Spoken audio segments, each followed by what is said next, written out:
Hey, it's Conrad Thompson. Thanks for checking out the podcast here on YouTube. Be sure to hit the subscribe button and the notifications bell. You'll get a notice anytime we upload some new content. And when I'm not asking Bruce, hey, how big was Batista's? Well, you know. One of the things I like to do is help people save money.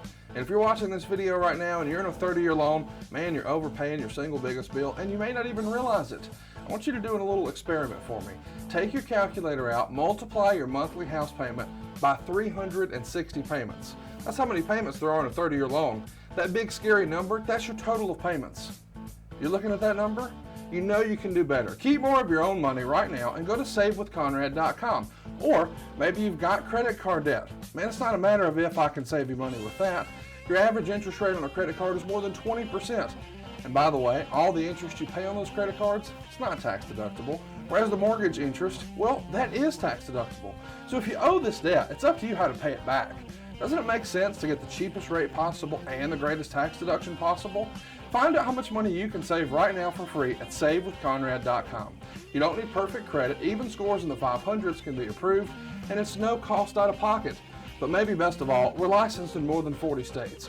We can help more families than ever before. But how much can we save you? Find out right now for free with a quick quote from savewithconrad.com. Hey, it's Conrad Thompson, and you won't believe it. Bruce fucking Prichard's here. Bruce, what's going on, man? How are you? Who is this? Well, we used to know each other a long time ago. You used to come down, you'd hang out here at the Conradus, and you had the Brother Love Suite.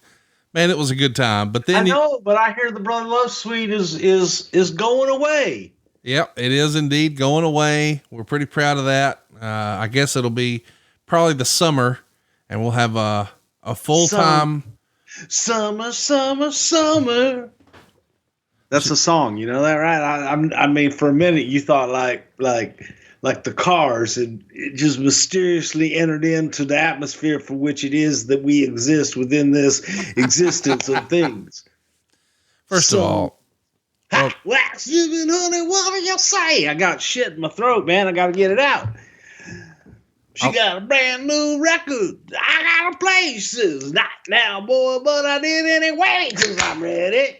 So ready. Ciao. This is when you're that next level tired and you just get punch drunk. Am I right? How? My tongue right between your cheeks. I haven't made love now for 35 weeks. They said that you're so tight. Your love is squeaks, but I'm ready. Are those really the words to that song? That's dirtier than I thought. Oh yeah, definitely words. It's like, you ain't seen nothing till you down on a muffin and shall be a change of ways. That cheerleader was a real young bleeder all the times I can reminisce. But the best things love was a sister and a cousin and started with a little kiss like this. You gotta listen, man. You gotta listen because the light at the end of the tunnel, maybe you. I don't know what's going on, but I'm really glad that you're here. You know why, baby? Because you got the right key, baby, but the wrong key hole, yo. Oh, yo. Okay. So now you're getting into rap, Bruce. I like it. Listen, we're excited that you're here. We've had to play a couple of remixes. Of course, it's WrestleMania season, but we're back at it and I can't believe it. But, of all the topics, because I ran you through and I said, hey man, we could do this one or we could do that one or we could do this one. And you said, nah, let's do the Q&A one because we did ask for questions and we got hundreds of them. But I'm curious, why'd you want to do a Q&A episode today? Well, I mean, I hear that you do them all the time, and I figured you could at least do one that's entertaining every now and then. Oh, you don't think Arn's show's any good? I've never heard it. Well, go listen, check it out for us. It's at the Arn Show on Twitter, or just look up Arn. It's on Twitter. Not you. I know you don't have time. But I'm just saying some folks here listening can go listen to a Q&A. Hey, so seriously though, we are going to try to get back on track. You've been a little busy. Is that fair to say, Bruce? That would be fair to say. A little bit, man. A little bit here, a little bit there. Going to get even busier and then just go back to normal, whatever normal is. Whatever that means. But our plan is to drop a couple of WrestleManias on you before this year's WrestleMania. Bruce, I know we don't talk about current stuff, but how excited are you that there's going to be wrestling in front of a live crowd again? Oh God, very much so. I can hardly wait. You spend your entire life working for that reaction from an audience, and that instantaneous reaction. You have a focus group every single night, and that focus group hasn't been there. So yeah, I'm excited. It'll be a wonderful thing. It will be a wonderful thing. We're all excited. Even your dogs are excited. I hear them in the background, and they sound healthy thanks to our friends at Solid Gold, but that's a story for another time. What the hell? Can I go yell at them? I mean, you're going to yell at them either way. So let's let the audience hear you yell at the dogs. It'll be fun. Dodger! Walter! Damn it, shut up! Yeah, they listen to me just like my kids. I love that you did a Vince even to the dogs. Is that just the habit now? You just yell like Vince? Did you even know you yelled like Vince? How did I yell like Vince? God damn it, shut up! I mean, you did your Vince impression to yell. No, that's doggy talk. Oh, okay. See, I thought Dodger's best boy, Puppy Dog. He's a good boy. God damn it, you're a good boy. Here, let me pet you. Do you think Vince doggy talks? I can't imagine. Oh, yeah. You've seen it? Yeah. He's over there rubbing out, oh, he's a good boy, all that shit. Yeah, well, the fuck, man? He speaks dog. I don't. He speaks Like, you don't speak fucking dog, man. You gotta speak dog. You gotta speak their language. You can't expect them to learn for them to speak human. I love it. I mean, Dodger does, but hey, I'm recording this so we can clip it out, but we said dog. I want to mention, it's come out just this morning as you and I are recording. That great friend of the show, Road Dogg, had a bit of a health scare. His wife is asking for some thoughts and prayers. We probably want to put their family at the top of our list this weekend, do we not? Absolutely, much loved Road Dogg. I'm feeling him for you, man, and I'm gonna give him a call as soon as we hang up here. Let's jump into it. Bruce is in the mood to do a Q&A. We're hoping to get you a couple of WrestleMania episodes. If you're curious, we're definitely going to do WrestleMania 12 because that is a show that is near and dear to Bruce, and it's on the docket for us to do 22 as well. Ask me some questions, I'll tell you some lies. Wait. Is that a song? Is it? It is now. I didn't know that was. Okay. I mean, I believe you. It's what I do, man. I learn you every day, man. I'll be teaching you and shit. You hang around the learning tree, you get learned. Hey, I do want to mention before we get going, I know you're ready for questions and I keep teasing it, but it came out a couple of days ago as we're recording here that Kane is joining his rightful place in the Hall of Fame. And you and I have talked a lot about Kane. Just yesterday on the main feed, we did a remix of the Kane debut. All these years later, that's still one of your very favorite storylines and characters in the history of wrestling. So I'm sure you're thrilled for your friend Glenn Jacobs getting in the Hall of Fame. Oh, I thought you were talking about my son, Kane. Oh, he's great too. I was going to say, I missed a lot lately. What the hell? Yes. Extremely happy for him and very proud, because that's one of those creations and talents and characters that has lasted several just everything. He's great. I love him to death. Glenn Jacobs, the human being and the character and characters in which he is portrayed. Even love Katie Vick. Much love. Word to Katie Vick, man. See, these times you got to remember her. Give love. Okay. Let's jump into it. DVD Junkie says, in a ribbing war, who does Bruce think would win? Owen Hart or Mr. Fuji, and why?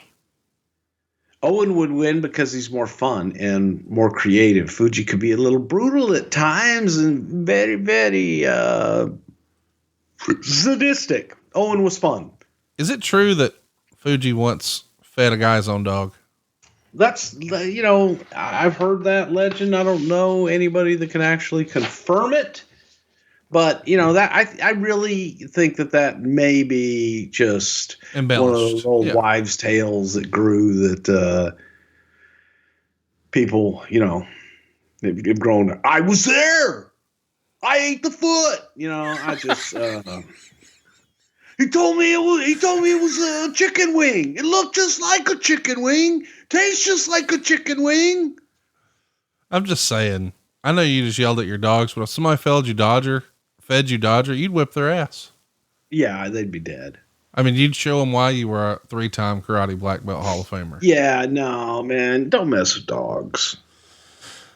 Have you seen? Hey, have you seen? Okay, see why I say that? So don't mess with dogs. Have you seen this really fucked up thing on one of those streaming services about don't fuck with cats? Oh my God, it came out a year or two ago, and it is unbelievable, dude. I couldn't. I got into it about 4 minutes into it, and I was done.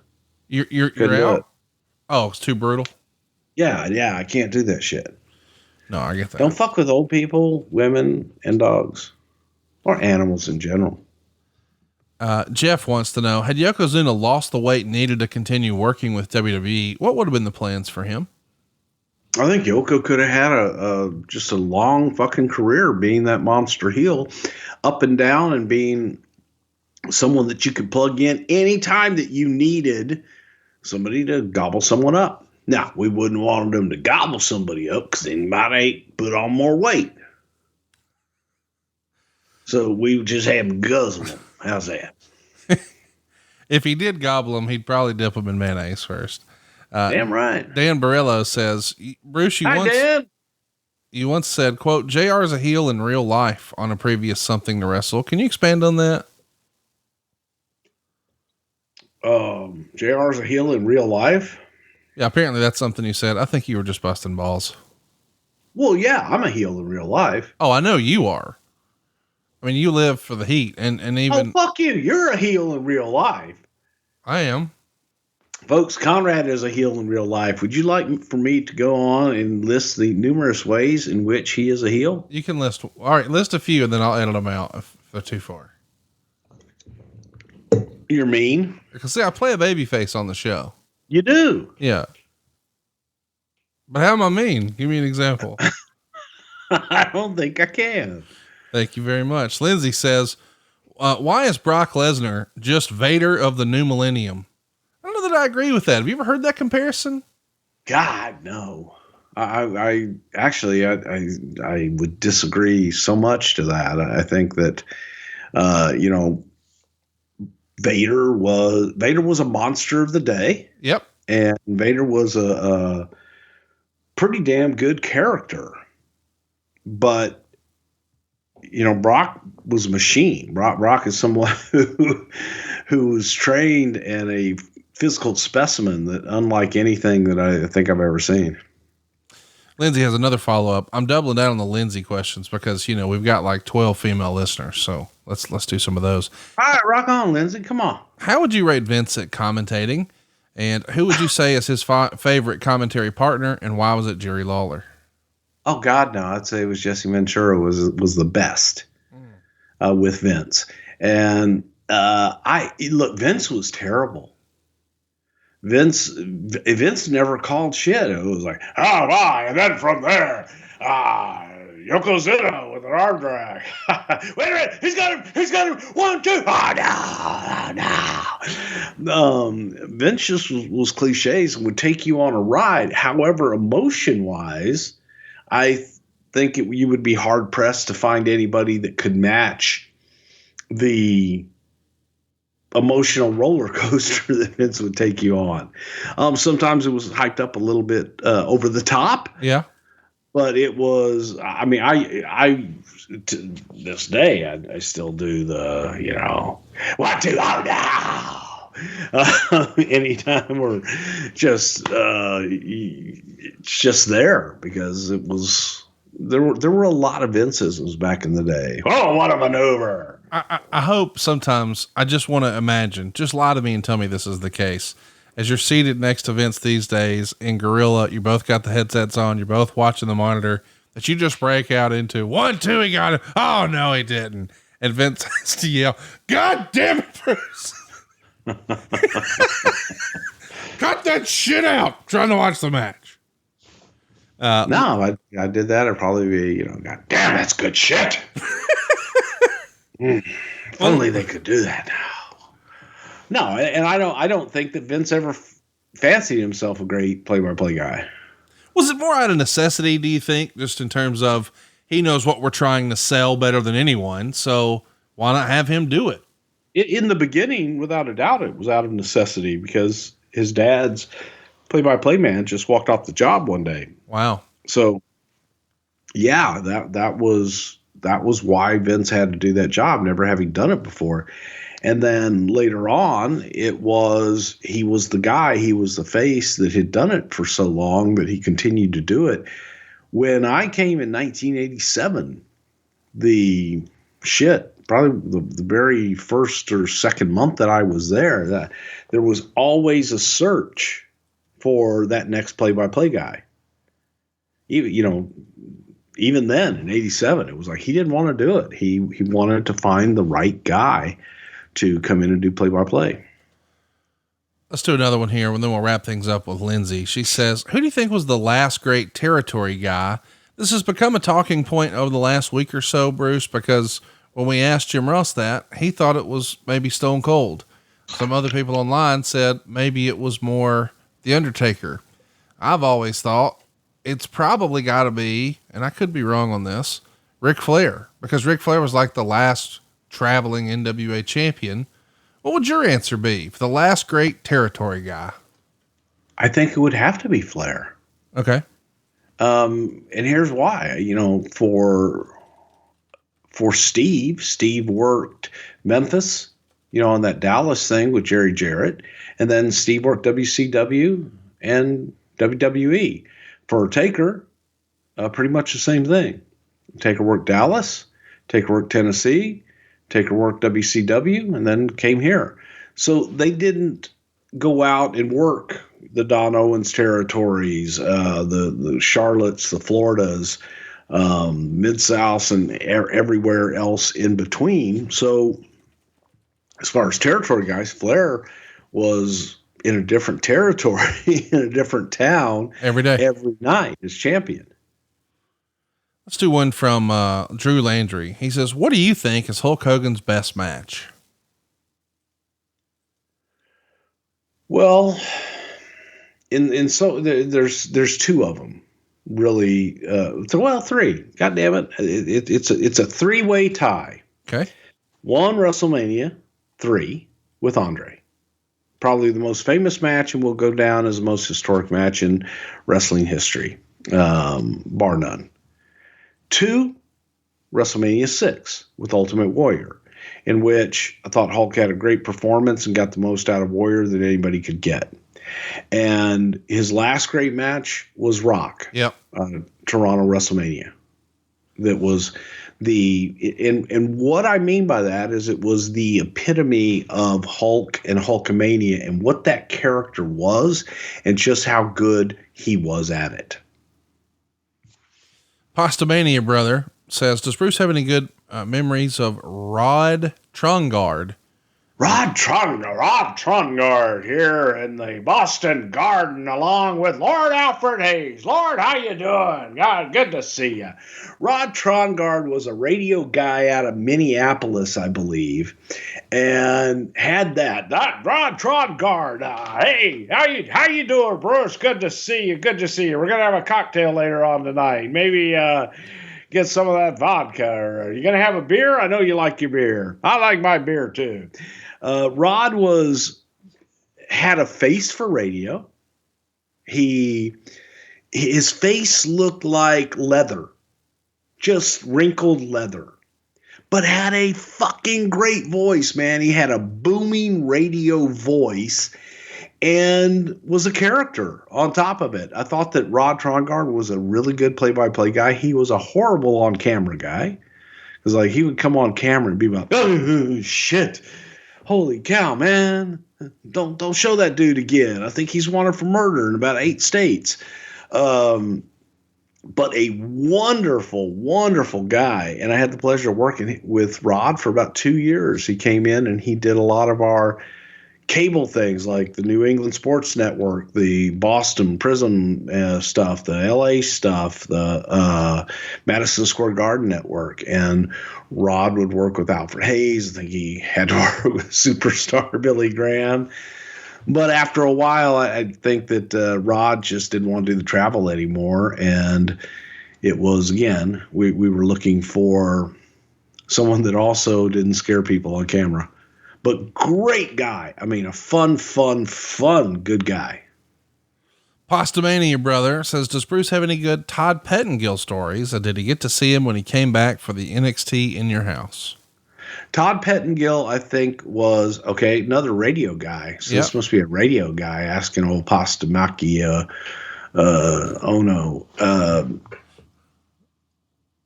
It's Todd Pettengill, I thought, was the most natural to slide into the role that he did as far as an interviewer and a host. Todd was a great host, very, very talented.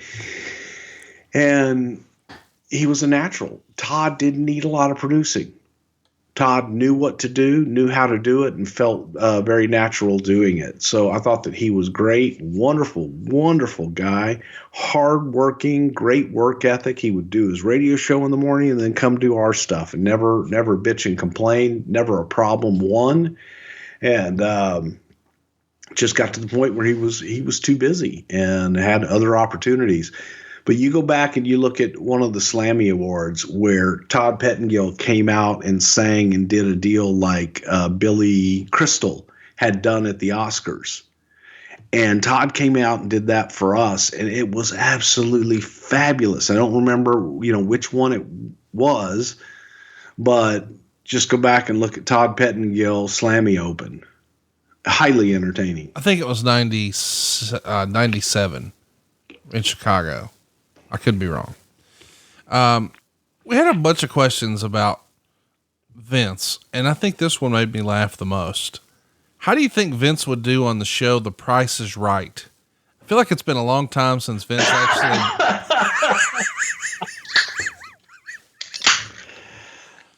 Like, if Vince had to guess what a fucking thing of Velveeta costs or a gallon of milk, like, Vince is not grocery shop. He doesn't know. Everything's $1. Goddamn. I don't know.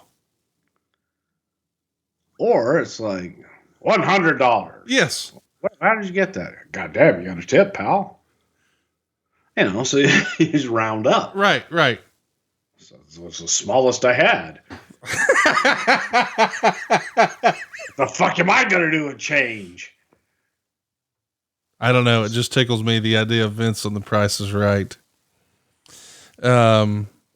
Fortune. Give me a quadrant. It's a letter, Vince. I'd like to buy all the vowels. Give them all to me. X, Y, and Z. Kurt Angle told the story once on the plane ride from hell. Vince wanted to test him. He wanted to wrestle Kurt Angle. So he keeps trying to take down Kurt, whether it's, from behind or whatever, just whatever. He wanted to wrestle Kurt. Well, supposedly they were annoying the pilot, and the pilot sent a stewardess back to say, hey, the pilot says if you don't return to your seats and stop wrestling in the aisle, he's going to land the plane. And Kurt says that Vince, who had a little bit of wine that day, said, fuck the pilot, I'll buy the goddamn plane.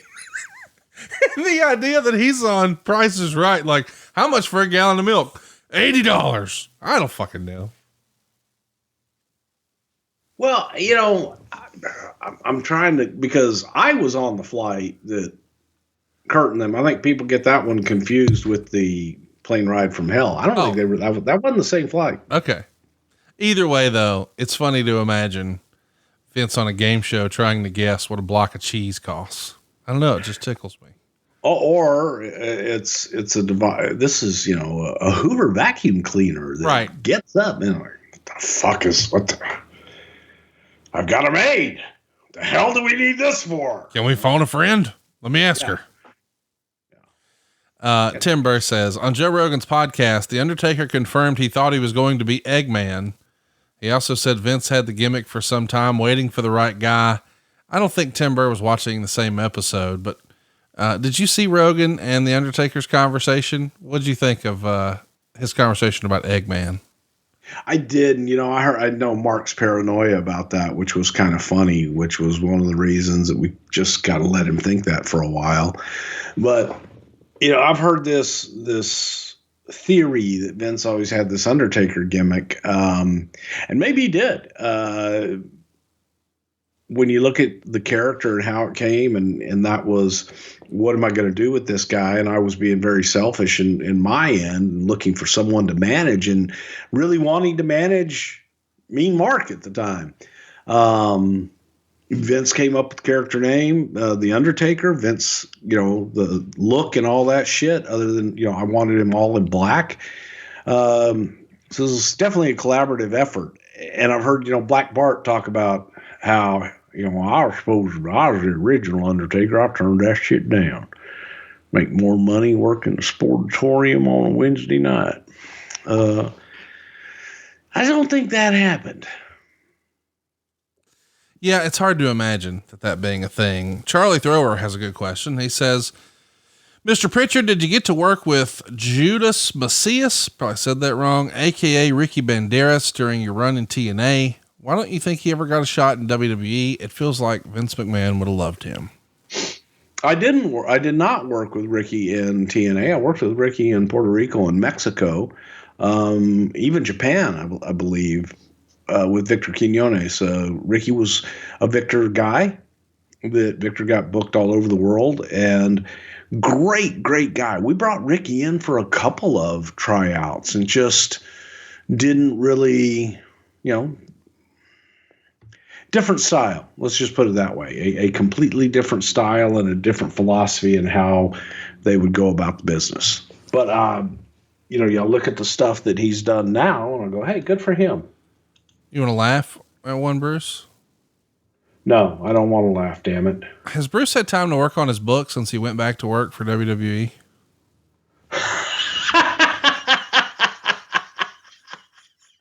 And here's the funny thing, okay? I'm not supposed to talk about current stuff. I was talking about the book last night. Really? Yeah. So the idea that, hey, if you ever take a vacation, you'll start working on some of it. No, you know what? If I ever take a vacation, which I booked last night. What? Oh, I did. I just said, fuck it. And I booked airline tickets last night. It just said, fuck it. We're going May 1st to 7th. Good for you. And I knew that if I booked tickets with the kids and everybody and everything, that I would force me to do it. And then after I did it, somebody said to me, he goes, we got like 3 people on vacation that Friday. I said, hey, well, bummer for one of y'all motherfuckers. I love that. Had Vince not gone with Brett as the next big face of the company during the 90s, who else do you think would have slid into that role? There was discussion about Tito. I wonder, had we had our backs against the wall, whether or not we would have just said, let's go with Sean. Because Sean was creeping up there, and maybe we might have gone with Sean at that time had we not gone with Brett. One of my favorite Brother Love segments was with Jimmy Snuka and the discussion of his I love you hand sign before Honky blasted him with a guitar. Mr. Prichard, can you share anything about this particular segment? Lovely, brother. Jimmy's not a man of many words. And so to try and get, Jimmy didn't read or write. And to try to get Jimmy to do promos and things like that could be somewhat difficult, and just had to do something very simple for him. Jimmy knew the I love you, brother. And that was Jimmy. That was real. So just going out there, put some words in his mouth and stand here, Jimmy. Okay. Guitar's coming from over there. Just stand here. Look good. And it was good. Speaking of Honky Tonk Man, have you seen the picture that he posted in the last week or so on social media? Holy cow. So I saw the picture and I kept staring at it because I kept looking at it going, I know that guy. Man, I know this guy. Yeah. And for me, going back to rock and roll Wayne Ferris, right, that's where I went. And then I went, oh, goddamn. And then when somebody this Honky Tonk Man, I was like, son of a bitch. Then even more the rock and roll Wayne Ferris came out. But I think he looks pretty good like that. It's an interesting look. It looks like Kenny Rogers a little bit. What's that? He looks a little like Grizzly Adams. I could go with that. Yeah, it looks kind of like Larry Thompson. You know, he's got longer hair than Larry Thompson, but it ain't too far away. I know, right? Here's a follow-up from a previous episode. Charlie wants to know, Bruce, did you ever learn about Baby Billy? Of course, we're talking about the Righteous Gemstones. Do you remember that character? I sure did. Shuffle back step. Love it. It's so great. What are you watching? Absolutely love it. When you're on the plane and everybody's asleep and you've got quiet time. Have you watched when I'm not texting? Yeah. When you're not texting me at 1 a.m. Wake up, fat boy. Talk to me. I'm bored. I'm on a plane. The lights are dim. No one's talking to me. I just ate a turkey sandwich. What are you doing? Yes. They didn't have no turkey for me. Help me. Chat me up. Are you watching anything you like these days? In your 12 minutes of free time a week, have you caught a few minutes of something? I tell you, you know what? There was something on, God damn it. I can't even tell you how I got it, but it was some guy doing a thing on Your Buddy. The guy out in California that makes up things and writes them down and talks about them. Oh, Ron Funches. Ron's great. No. Dan Soder? Oh, he was in New York now. No. Neither one of them just make up shit and that's what they do. They're funny. They make up stuff and make us laugh. And they're entertaining and good human beings. Oh, are you talking about wrestling? Yeah, and so this but this guy rips on some holier than thou person. Oh, it was hilarious. It was good. It was about a 2-minute little piece about just. Oh, you're talking about Chernoff. Josh Chernoff did a whole little thing ripping on a tweet that Meltzer sent out. That's what you're talking about. That's what it was. Yeah. Yeah. Well, I like Josh Chernoff, but I wish you wouldn't have done that. Pender J says, It's true. Was Goldust hurt during the backlot brawl at WrestleMania 12? My first live event in many years was the following month at In Your House, Good Friends, Better Enemies, and he was supposed to wrestle The Undertaker. I'm sure he was. There was some real physicality in that. He had to come out of that with some bumps and bruises and scrapes. Well, shit, we immediately went to the hospital after everything was done. Everybody checked out. Piper's wrist was broken. Goldust was, oh yeah, it was great. And then we went to that famous Jewish deli in Hollywood. Barry's or something. I don't know, but everybody in Hollywood will probably correct me. Both my friends there will say, no, you dumbass. But it was great because you had Dustin and Piper and me and Vince, and we're sitting there eating pastrami sandwiches or whatever. And and matzo ball soup. Kevin Dern says, were there any stars who debuted when you weren't with the WWF who didn't have vignettes that you would have liked to have created vignettes for? For better or worse, Bruce, you've sort of become known amongst wrestling fans online as the vignette guy because you did the Mr. Perfect ones and the DiBiase ones, et cetera, et cetera. Was there a character that popped up while you weren't around that you thought, man, I could have did something cool with that?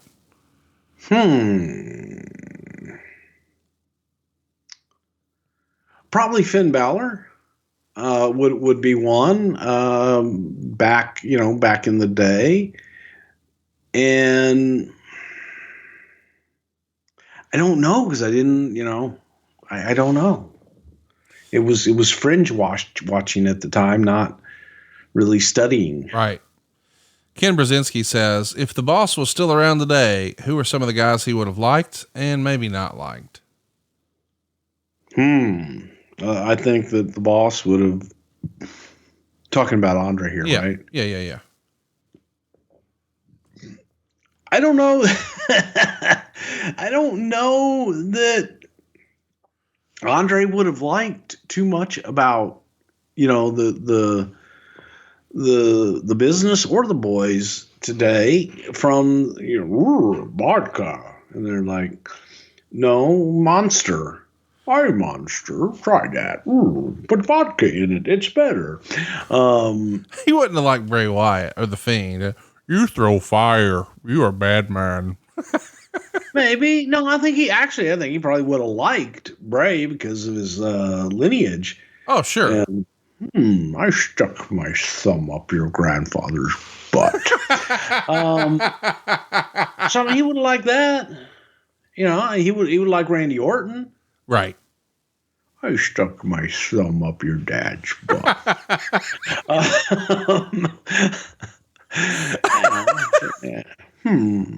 Cowboys, I fart on him.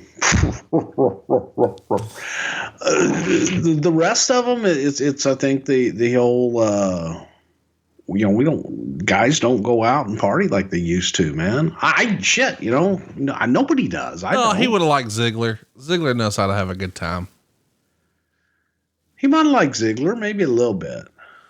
Flair's still around all these years later. He'd have had fun with that.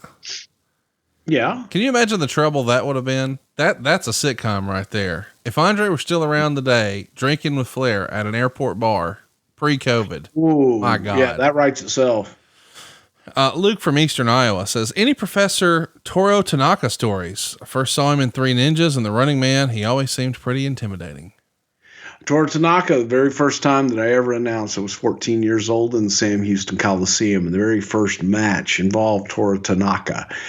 So both participants in the match would make their way, walk down to the ring. They would get in the ring. Me as ring announcer, I would get in the ring, and you would welcome the audience, and you would ask them to stand for the playing of our national anthem. And I get in the ring, and of course, this is my first time, 14 years old, and they're recording everything. And I asked everyone else, good evening, ladies and gentlemen, welcome to Sam Houston Coliseum. Before we get things underway, if you will, please stand for the playing of our national anthem. Oh, gosh. So as the national anthem's playing, I realized that I said natural anthem, and of course heard that from everybody until the end of time. But then I get to announce Toro Tanaka, who I had watched since I was a very small kid.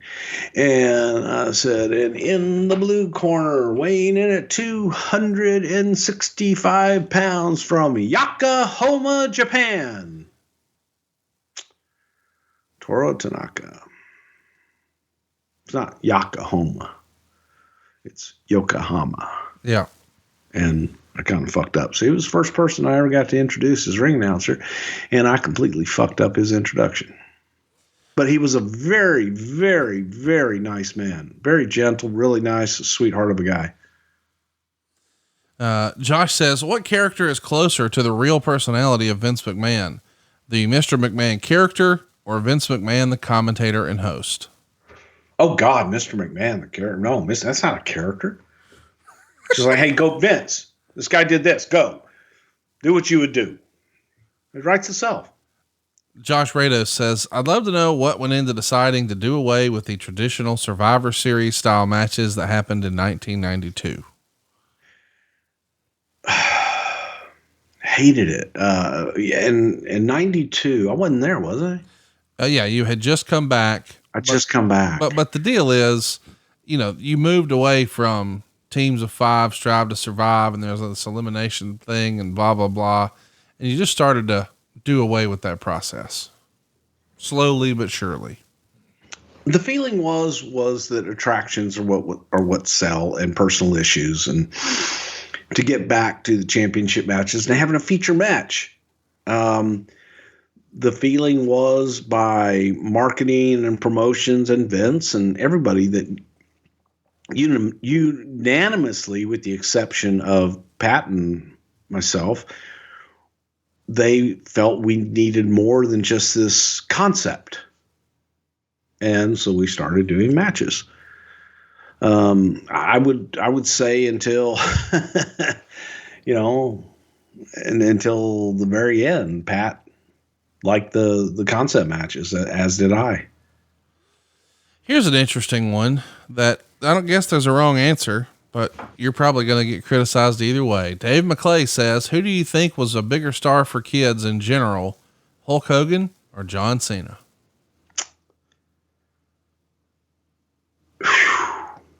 Bigger or better? I mean, the question is bigger. I think that both own their era. I think that's a toss-up because, completely different eras. It wasn't like, okay, Hogan finishes up his run, here comes Cena. It was completely different generations that had never even, in many ways, even been exposed to Hulk Hogan by the time John Cena came along. And John Cena was their only thing, but Hulk Hogan was the first. And man, Hulk was a maniac, and that audience, that kid audience, loved him. Cena never broke. That audience of kids loved him. Hustle, loyalty, respect, and that was his mantra. Eat your prayers, say your vitamins, and train. That was Hulk's. They were different and at different times, but they owned their eras. Let's talk a little bit about Sting for a moment. This is a great question. We've probably talked about this before, but it's worth revisiting. Union Jack says, was the WWF ever close to signing Sting away from WCW? And if so, when was that happening? Well, we had talks in 88. We had talks, at different times about, hey, Steve, would you be interested in coming over? They never got further than talks, and they never really materialized beyond that. At the same time, we had Warrior, and I believe that Vince looked at it as, well, I've got Warrior. What do I need another Warrior for? And I think that Sting kind of looked at it like that. Like, Warrior's doing our gimmick up there, I'll do it down here. And there was a comfort. There was a comfort with WCW and Sting. Mike Whitaker says, you and Vince walk into a bar. What's everyone drinking? Depends on what the night is. Back in the day, I'm drinking Coors Light, and he's drinking Dewar's. These days, you're drinking wine, or are you drinking vodka? Yeah, I've turned into a wino. Yeah. A little Pinot Noir. Give me the cheap shit. Okay. This is a fun one from Jamesy Boy. He says, what's your favorite commercial starring a WWE superstar?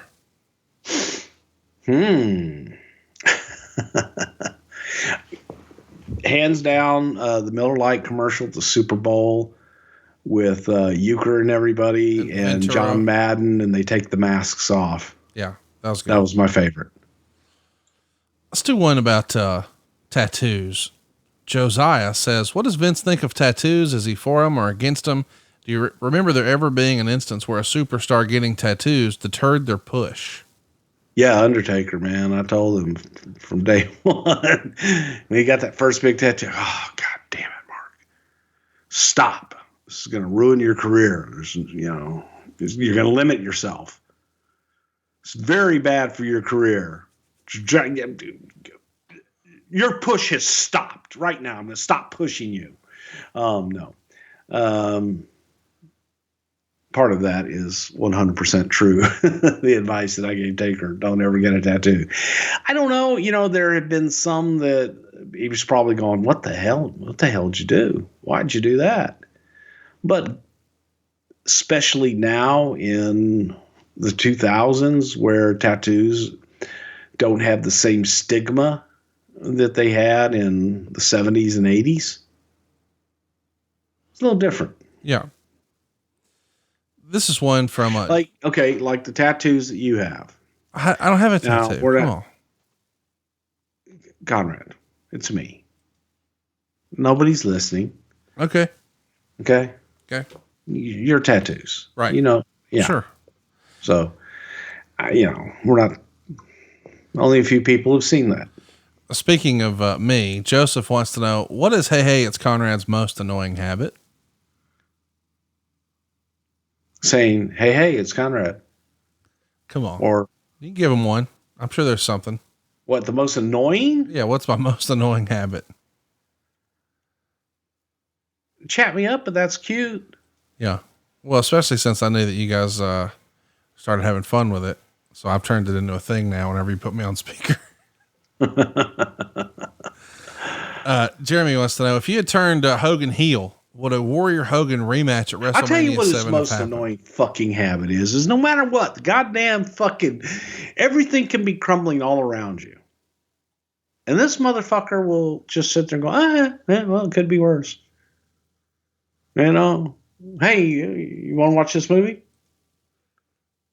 Yeah. That eternal fucking happiness bullshit. It does annoy you. It does. I'm in hell and you're not selling it. Look around. We're dying here. Okay, cool. What do you want for lunch today? Oh shit, man. No, we can't get the turkey and chicken wings right now because the hurricane came and They're sold out. the tornado picked them up and swept them away. But I mean, we can look out. Some of that shit might fly by here. I don't know. Well, let's see what we got on Grubhub. Yeah. And let me give you this other little insight. Oh, here we go. Here we go. You know how when you use those little food services and the Grubhubs and all that shit of the world? Well, this motherfucker, like, he goes direct.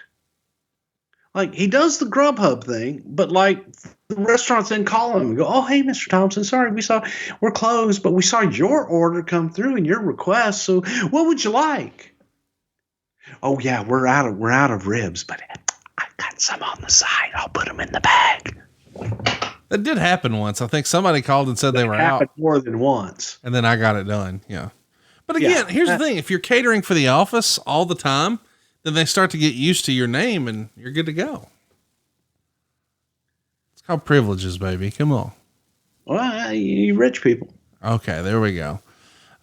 Grant Cameron says, if Eric Bischoff had hypothetically won the Monday Night War, what would the title of Vince's podcast with Conrad be? Hey, pal. I like that. Hey, pal's a good one. Michael wants to know what with Vince McMahon and Conrad Thompson.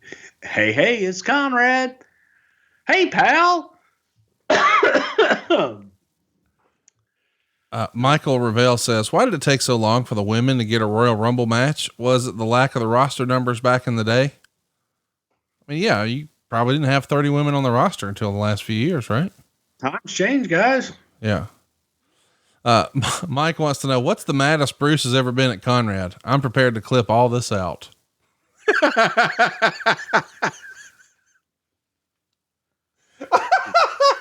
That goes down the list of personally, professionally, of in the Conradison, out of the Conradison,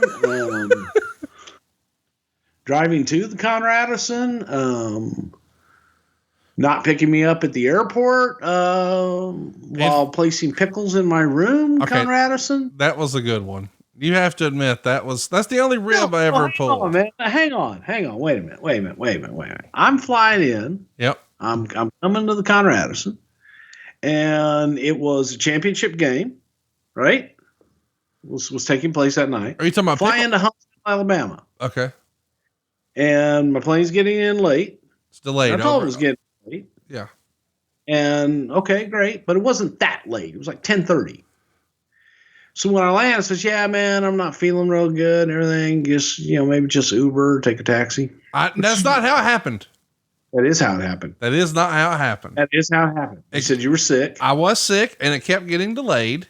And you said, "I'll just get a ride." And I said, "Okay." Yeah. You offered, and I said, "Okay." He said, "You said you could Uber or taxi." I said, "Yeah, I can Uber or taxi. That's just as fucking easy." Well, here's the thing, though. I assume that I'm in a goddamn fucking city, major metropolis in the United States of America. Sure. And arriving at 10:30 at night in Huntsville, Alabama, apparently is after fucking hours. It is. Because there was the two taxi services in town were closed. Sure. The Uber in Huntsville was closed. Uber was Like, at the time was one- not allowed to pick up at the airport. That's true too. We didn't know that. We found out that night. Yeah. Not one person would come pick me up. I'm like, well, man, no taxis. The taxis aren't here. What am I supposed to do? So I'm going to go rent a car. There's one car It's true. left at the one desk down at the bottom of the baggage claim. And there's 6 people in line. It's true. And the guy that gets the car was walking away. And I said, hey, man, look, I've been trying to get a taxi. I tried to get an Uber. I don't know what to do. And he says, where are you going? So I pull up to Conradison on my little map there, and I said, here. They said, oh, you're going to Conradison. I said, yes. Oh God. Well, because they can all see, you can see it from the airport. Well, stop it. So basically I pointed. Stop it. I said, I'm going up there on top of that giant mountain right there. Yeah, the one with all the lights. Stop Yeah, no, it's not a country club. It's a house. Just as Conrad's. He goes, yeah, Conradison. He goes, it's a country club, right? So, basically. So I had to find a stranger. I got in a car with a stranger. That's true. My bags. It's true. And put in Conrad's address.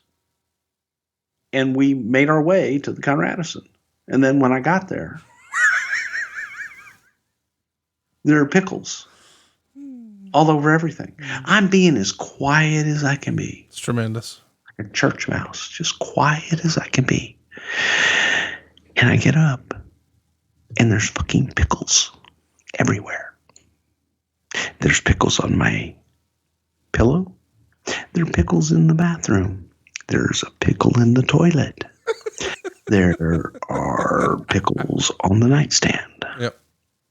There are pickles fucking everywhere in my goddamn elevator. There's blown up pickles. Yep. Everywhere. So Mr. Sick, too sick to come pick me up at the fucking airport, is down at the bottom of the stairs. On the one, he's on the executive level. Right. The owner's suite level. Sure. I'm upstairs in the Brother Love suite. And I hear him laughing.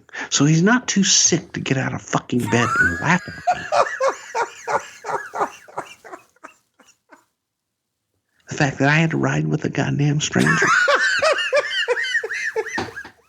and pay the stranger half of his rental car. Oh, that's so good. To get that ride. I said, hey, man. That's a great question. Oh, I forgot that part. Yeah, it was like, hey, man, I'll pay half of that rental car for a day if you'll just give me a ride to the Conradison. And I mean, literally to the penny, the guy had like one of those change makers. Hey, man, you owe me another nickel, 36 cents here.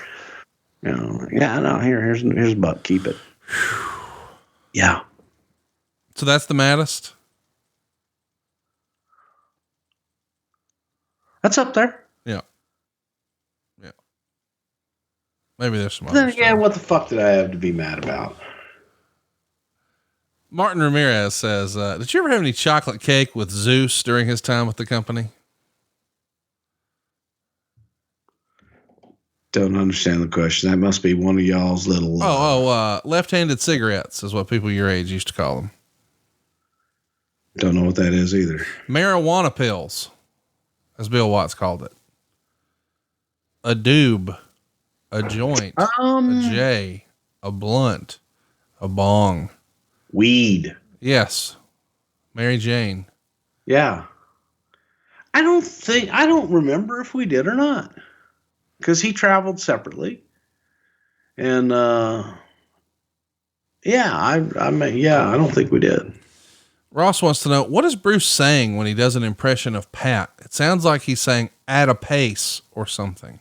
That's a case. It's a pace. But what is that? Can you spell that? Like if you had to text that to me, what would you write in your phone? Have a case. That's a case. Okay. That's probably a Bruce. It's a two. Oh, my goodness. Mick wants to know any good Tony Chimmel stories. I feel like he gets overlooked because of how much we all love Howard Finkel, but he was a mainstay during the Attitude Era.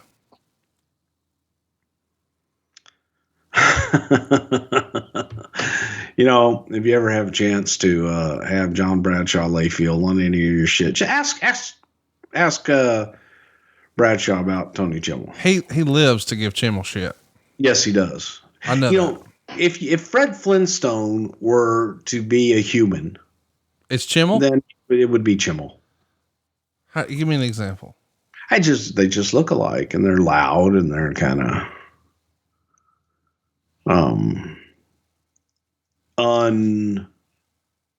very little self-awareness. Chimmel's awesome though. I mean, Chimmel started, man. He was one of Joey Morella's buddies and from Philadelphia and that kind of crew with Gorilla, and worked his way up through the company and busted his ass, man. Chimmel's one of those guys that if he needed something done, Chimmel would get it done. Hardworking guy and just a good dude. Joe Dangerously says, what was Mr. Perfect's best match? You know, there were a lot of them, but I would go back and I would say the SummerSlam With 91 with Brett. Yeah. That's like one of the greatest matches I ever remember seeing. Agree. Carl Hayes says, what is your favorite breakfast meal to make at home? Are you a burrito type? Okay. If I'm making it, yep, it's going to be eggs, turkey, and cheese all scrambled up. Very well done. If my wife is making it, are you familiar with Crunch Wraps? Taco Bell? Yes. Okay. Well, like she makes elaborate shit. Yeah, I know that. She'll make Crunch Wraps and shit, and they'll be, you know, perfectly folded over and everything, and she'll have like salsa and sour cream and all that out there, and yeah. However, the other day, my daughter made me a bacon, a little bit of cheese, and egg sandwich. It was tremendous. Kevin Dern says, you previously mentioned that you could have gone farther with Papa Shango, quote, if you were there. Can you elaborate? Did you have any cool ideas? Oh God. You know, I would laugh and do the voodoo shit. And anybody that's Gilligan's Island fan, when the tribal chief and the voodoo guy came on the island and he made voodoo dolls out of all the 7 castaways and shit. I wanted to do shit like that. I wasn't there. I was just laughing. I wanted him to do like a voodoo doll of whoever he was working with and have the guy take bumps and shit. Oh, that's great. Papa Shango ever touching him and stuff like that. Wanted to do the stick pin in the voodoo and then have warriors start puking and shit. But I wanted to see all that. Yeah. You know what I mean? And sorry about that, folks. That was my hand on the microphone because I move around. I talk with my hands a lot, even though you can't see me talking with my hands. I talk with my fucking hands. Had my hair done this morning. But stuff like that, just really hokey things that all of you would have shit on. No, I love that. What you just laid out was tremendous. Kevin Dern says, was it ever considered to have Bruce as one of Vince's on-screen stooges during the Attitude Era? No. Why not, do you think? I don't, Pat, Jerry, and Sarge were like official types. I wasn't. So I think that for them in that role, in that on-camera role, I think they fit that beautifully. Hugplex20 says, have you been able to dig through your Houston wrestling stuff lately? Of course, that became a topic online because, I don't know, several weeks back now, it looked like there was a Paul Boesch estate sale and there was some wrestling stuff that was listed there. And now some of it has started to pop up on eBay, but most of us who listen to this show thought you got all that. Have you had? Yeah. I got his personal office and everything in it. I don't know why that stuff was left out. Looking back and going, hey, wait a minute. Shouldn't that have been a part of that? Look, it is what it is. And, I'm glad I was able to help the family and I'm glad I got the stuff that I got. Would I have liked to have had some of the stuff that I've seen online. Absolutely. But I've gone through it. There's some really, really cool shit in there. If anybody wants a pair of wool, I have from it's got to be 1930, a wool Long Island, New York lifeguard. 2 pairs, like one's looks like a singlet with the lifeguard logo on it, and then the other one is just a pair of shorts with the lifeguard logo on it, because Paul was the chief lifeguard on Long Island in New York, and I've got both of his swim trunks, all of his swim trophies and stuff like that, which was kind of cool. Made out of wool. Made out of wool. Wow. So like the swim stuff was like wearing a sweater all over your body, right, to go into the water. It's hard to imagine. It's hard to imagine that's a thing. Yeah, and it's in pretty damn good condition. I mean, as far as that kind of shit goes, this is interesting stuff like that, and history things, and his war stuff. Have his handwritten battle plans in the Battle of Hurtgen Forest. Interesting shit like that. There's some pretty cool stuff that, for the relationship I had with Paul growing up as a kid, that means something to me.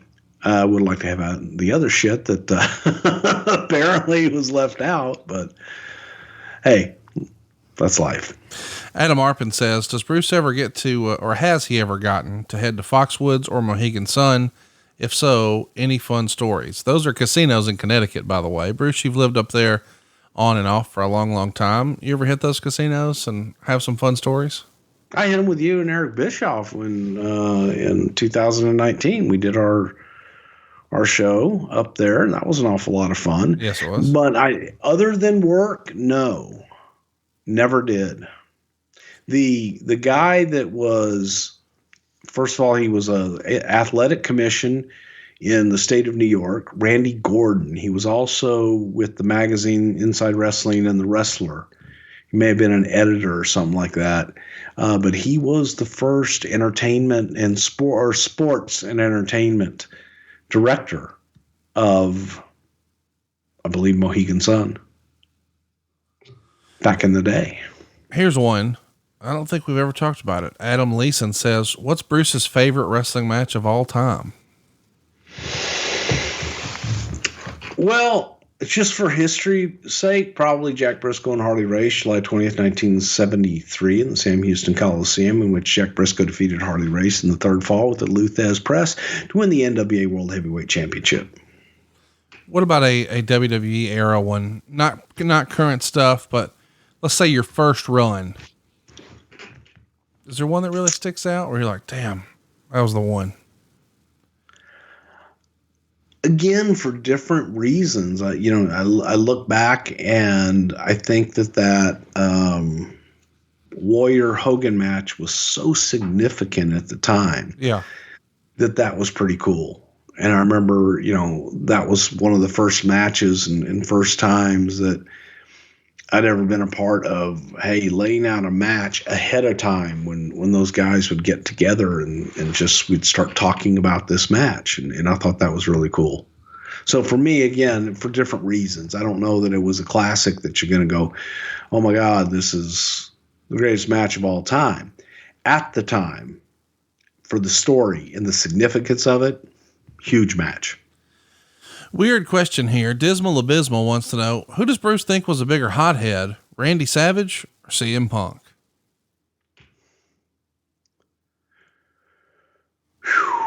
See, I never got the hothead CM Punk. Me either. I never saw that or heard of it. I never experienced that. So the nod would have to go to Randy Savage just based on that. But again, depending upon who you were and how you dealt with Randy, you got varying degrees of it. You probably got the worst of it at times though, did you not?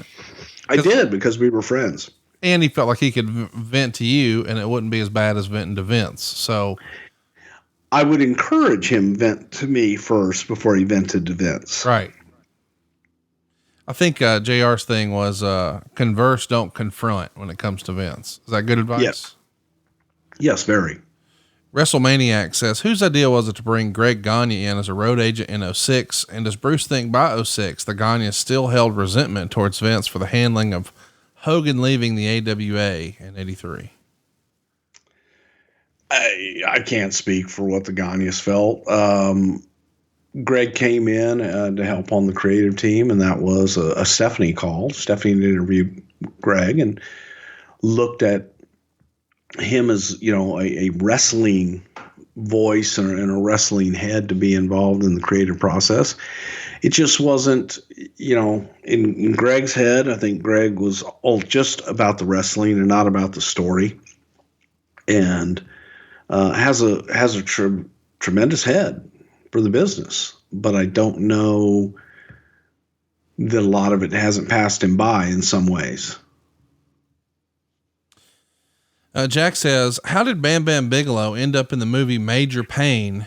Did the movie studio consult with the WWE and ask you guys to send someone, or did he reach out to them directly, or do you recall? The way I remember it was that this opportunity, they were looking for, a big nasty looking guy, and we offered up Bam Bam. That's the way I remember it. And it could have been different, but I remember, what's the guy's name? Wayans. Yeah. There's Marlon two Wayans. brothers. Damon and Marlon are the two you're thinking of. And who's the producer one? Damon is the one who was the star of that movie. Then his brother was like the kind of the brains. Oh, you're thinking about Keenan. I'm thinking about Keenan. Yeah. So, I believe it was Keenan who reached out, and, just one of those creative types that you could sit to and talk to forever, as far as just a bright guy. And my recollection, that's how it happened. Christopher Wheeler says, what's the one town back when you were making towns across the country that you hated going to, and why? Boston. Why Boston? Because it was just so difficult to get around. Okay. Boston is just constantly under construction. I see. It was so hard to get around. Russ Papilla is going to ask a question that you're going to be annoyed with, but I want to add some context at the end. He says, Bruce, are you aware that AEW, Impact, and New Japan currently have a working agreement? Please explain why the WWE will never be a part of a working co-op. Here's the thing. You guys had that going with ECW. You had it going with Smoky Mountain. You had it going with the NWA. I don't think that that's fair to say that you never will. You have before. What's your stance on that, Bruce? It's been done before, right? You guys have done that. We've done it plenty of times with plenty of companies. Yeah. That's a little ill-informed. That's kind of like one of those things that you probably read in a dirt sheet from California. Ian says, when was the last time Vince McMahon had a vacation? Had a what? Vacation. A what? A vacation. Yeah. I couldn't even begin to guess. I mean, his idea of vacation at this point is probably going to the shows, right? Well, that's his relaxation. Yes. His follow-up is, what's Bruce's favorite place to go on vacation? A beach. Yeah, I thought so. A beach with no one around, and a private beach where they just bring you drinks in the water and feed you, and no one talks to you. No phones. No nothing. Here's the most weird question I'll ask today. Rory says, Bruce, do you shave your armpits? Currently, no, but always did. Yeah. Wait, why did you? Oh God, it's much cleaner, much nicer. When it gets to the summer, I'll shave them. Yeah. I got the winter fur on now.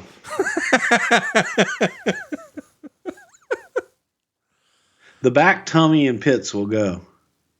Wait, you shave your stomach too?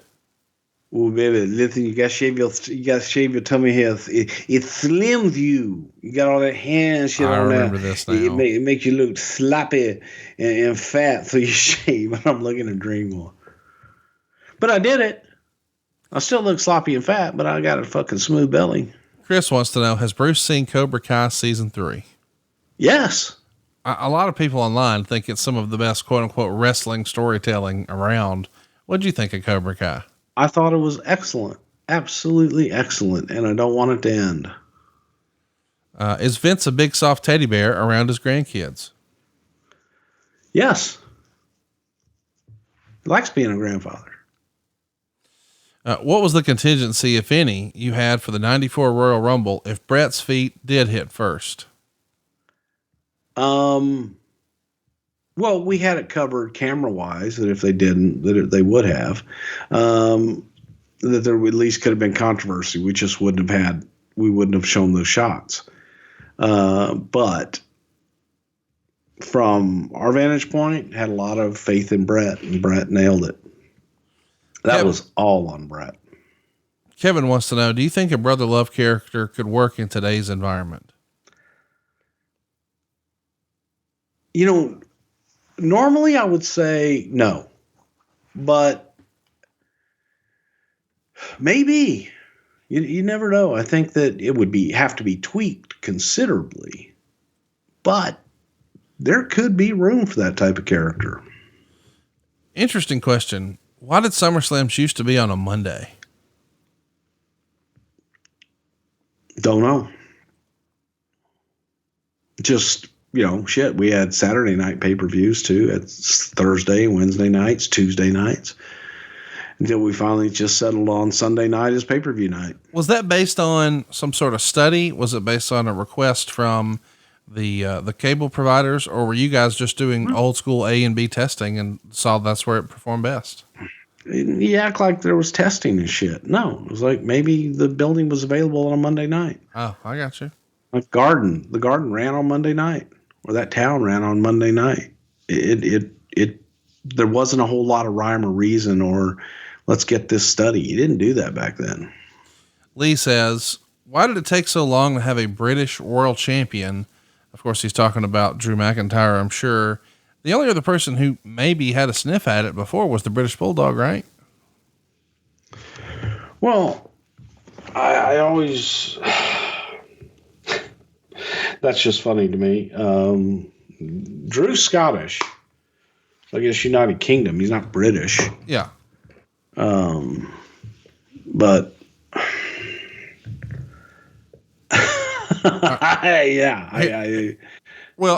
here's the follow-up. I guess he's really asking, will the UK ever host one of the big four pay-per-views again? I know you weren't there for SummerSlam 92, and I know the story is SummerSlam 92 did not do well on pay-per-view.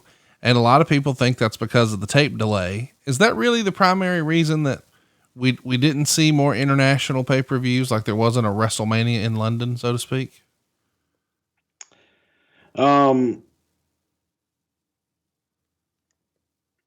Expense. You got to get everybody over there. Right. It's quite expensive. You've got travel, you've got equipment, you have technology differences, and that expense, when you look at, time change and everything else, if live is a big selling point for pay-per-view. Yes, it is. And if you're doing something at noon on Sunday that you're used to getting at 6 or 7 in the evening, there's just going to be less buy, just in general. And the cost is definitely just a lot higher. Keith wants to know, what's your favorite vignette you ever helped produce? I had so much fun doing the Dusty vignettes and the Mr. Perfect vignettes. They were all fun. The Big Boss Man vignettes. Oh, Jesus Christ. We went into, the Danbury prison, which was full of prisoners, and they took the prisoners from one cell block and moved them, like the entire cell block, and moved them out so that we could shoot in there, but they could still see us from where they were. And it was interesting. It was interesting. And so those were fun and interesting and kind of put you on edge a little bit. being in the lowest floor of the Cobb County prison, being surrounded by prisoners and shit, was a little kabuki-ish and a little crazy, but they were all fun. I mean, I can't look at any of them and go, oh, Jesus Christ, I hated that. Well, I can. Let's go that way. The Tatanka shit up in the foothills of South Dakota was absolutely painstakingly brutal. Why was it brutal? It was brutal from a crew standpoint and from, different things going on in the company, that there was process and procedure put in that made no sense. That was put in by people that didn't actually have to go out and do things. So where I'm used to, when I would walk onto a set or I would walk onto a shoot, I'm in charge. So I pretty much tell everybody what to do. Talent, the crew, everything. And that was set up, in a way that there was a crew boss, there was a director, there was a DP, which is cameraman for you and me, and all this other shit. And it was, I'm talking to talent directly, telling talent what to do and how to do it. And then I started talking to the cameraman, who got upset that I said, what's the cameraman's name? I'm not a cameraman. I'm a DP. The fuck's a DP? So it was tough getting through, and it just wasn't fun. You go out and do that shit, man. You got to have fun. Jason says, in hindsight, would you rebook WrestleMania 10? For myself, I would have done an advertised main event. Well, I thought that with the way that we did it, it had people guessing, and you didn't know what we were going to do. But I think it was interesting enough that you wanted to tune in and see what we would do. No, I agree with that. This is one that I know you're going to have fun with. 80s Wrestling Fan says, I was at the Arco Arena on November 16th, 1988, when you debuted in the ring with Hulk and Slick. What were the reaction of the boys in the back to your performance? Brian Blair was reportedly fired that night, and Don Morocco was also fired around that time. Any memories of them or that event? Oh, I remember the event very well because I was terrified taking that bump over the top and being handcuffed. So when we first did it, we did it with regular handcuffs, and I had nowhere to go because I couldn't hang myself. It was going to break my wrist. And right. I got over the top and I caught myself on the apron. I'm like, going, yeah, this isn't going to work. And so we went to the shackles, which had the chain and everything, so that I could at least get all the way to the floor. Still damn near broke my wrist. But I remember Marty Jannetty taking me out to the ring, and Marty showing me how to take the bump easy with Hulk. And just did it. But you talk about, first of all, I think it was one of the first events ever in Arco Arena. And it was one of those arenas that went straight up. So when you were in the middle of the ring, it felt like the audience was right on top of you. And that's just magic when you're a performer in the middle of the ring, because they reacted to everything.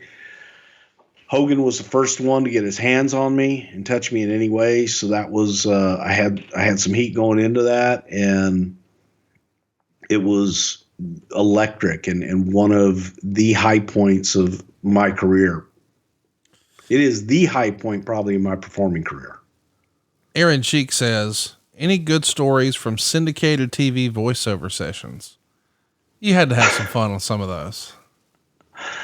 Oh God. The most fun a lot of times is just, especially working with Gorilla and Bobby, is what are they going to come up with?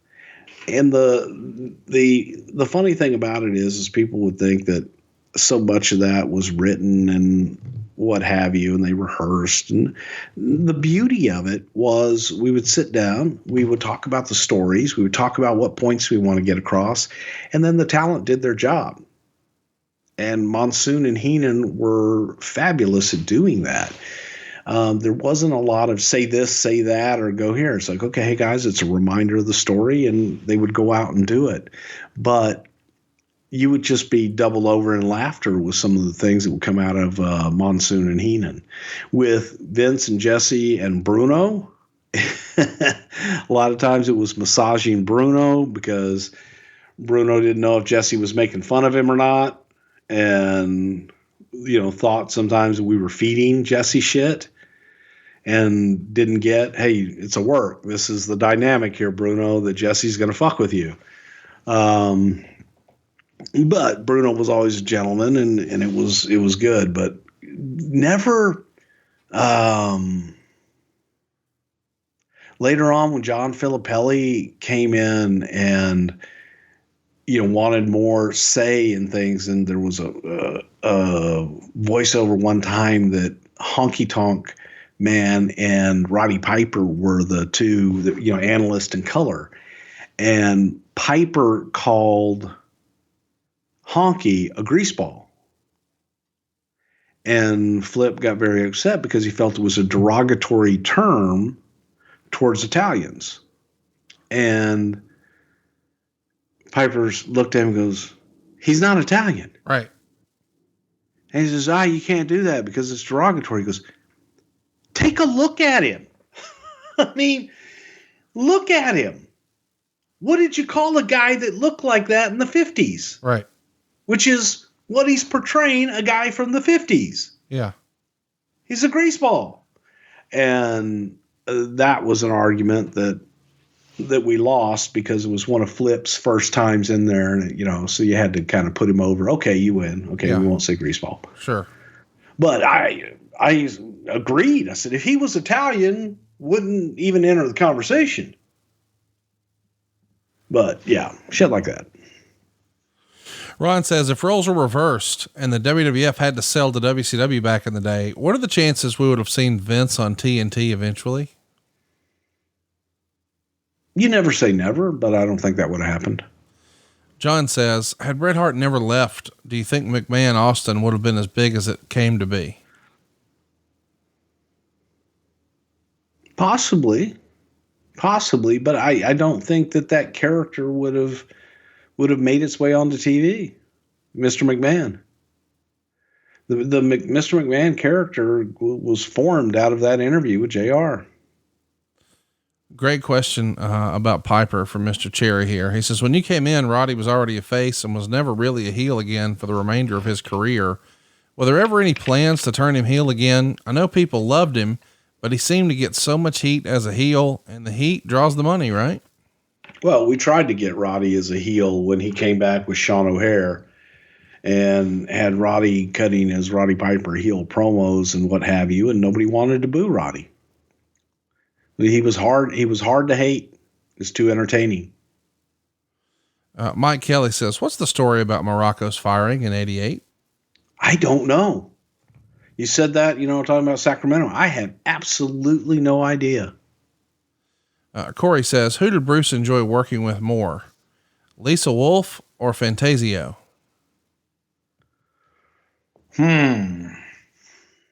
One's a dragon lady and the other one damn near burned me up. I'll go with the one that damn near burned me up. You'd rather work with that guy? Yeah. Okay. I'd rather work with the guy that set the small place on fire in which I had no escape from than the other one. Man of the 90s says, what are your memories of announcing for Memphis Championship Wrestling in 2000 and dealing with Terry Golden as a promoter? Wow. Well, okay, there's something going on here because I had this question asked to me last night. Really? So that's really, really, really funny. I thought Terry Golden was a good promoter, a good guy, and he did well by us, in my opinion. And then, we kind of retied things with Jerry Lawler and everybody and made that change again. But, it was fun. It was an outlet, but it's one of those things where you're allowed to go out and just do whatever you want to do and play with no supervision. And that's what it was like there during that time, being a character for a few weeks on their show. We'll do two more and then we'll wrap things up. WWE fan says, if Warrior and Flair both stick around and Hogan doesn't come back, what do you think the Rumble in 93 and Mania 9 would have wound up looking like? That is sort of interesting to think no Hogan to run in at the end, and you've got Warrior and Flair on the roster. What might it have looked like if you had the fantasy book real fast? God, I don't think I would have ever wanted to see Flair and Warrior. That's for sure. No, of course not. But you could have done Flair and Brett. That would have been interesting.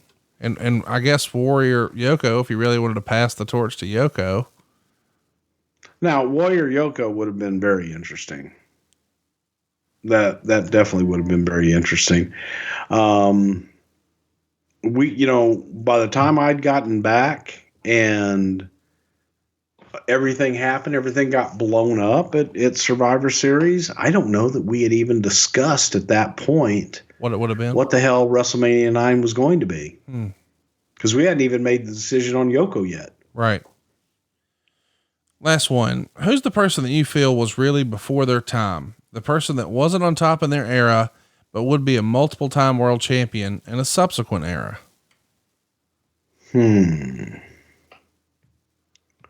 Well, I've always said, this may not answer the question, but Gino Hernandez, I think Gino Hernandez, had he lived and been able to go to WWE, I think would have been one of the biggest stars in the world. Yeah. Just off of his personality and his workability as well.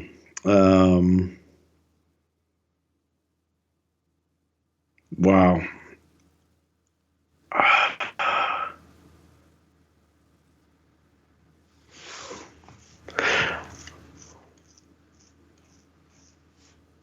I think Diesel 10 years earlier would have been a megastar because he had the size, he had the look, he had the charisma. So Diesel in like 84, 85 instead of 94, 95. Yeah. Yeah. That's a good idea. Yep. Well, all right, boys and girls, that'll do it for us this week on Ask Bruce Anything, a special little bonus edition, a little Saturday drop. Our plan is to be back next week to talk about WrestleMania 12. What do you think we'll talk about next week, Bruce? Well, WrestleMania 12 was very special to me because it was the WrestleMania that I went out, and then I got married the April 3rd, the Wednesday after it. I think that's right timing, but it was definitely after WrestleMania 12. But it was Iron Man match, man. It was all about Brett and Shawn, and I think an incredible Iron Man match. No, you didn't like it, but I thought it was excellent. And we can also talk about Undertaker and Diesel and just so much of the controversy as we led into that WrestleMania. Warriors return with Triple H, Mark Merrow, the wild man Mark Merrow, and the first time that we ever saw Sable, all on that card. And of course, not to mention Piper and the Hollywood backlot brawl and what could have been. Holy shit, there's so many stories, so much drama around WrestleMania 12 that we'll dig into that pretty deep and have some fun with it. See, there you go. Bruce is ready to record. We just got to find the time, and we're going to try to do it this weekend. If we can't, we'll try to steal a few minutes during the week, but we look forward to being back with you next week right here to talk about WrestleMania 12 right here on Something to Wrestle With. Actually, Bruce Prichard. Rock on. Hey, it's Conrad Thompson. Thanks for checking out the podcast here on YouTube. Be sure to hit the subscribe button and the notifications bell so you get a notice anytime we upload some new content. And go save yourself some money right now. If you're in a 30-year loan or you have credit card debt, it's not a matter of if I can save you money. It's a matter of how much. Find out right now for free at SaveWithConrad.com.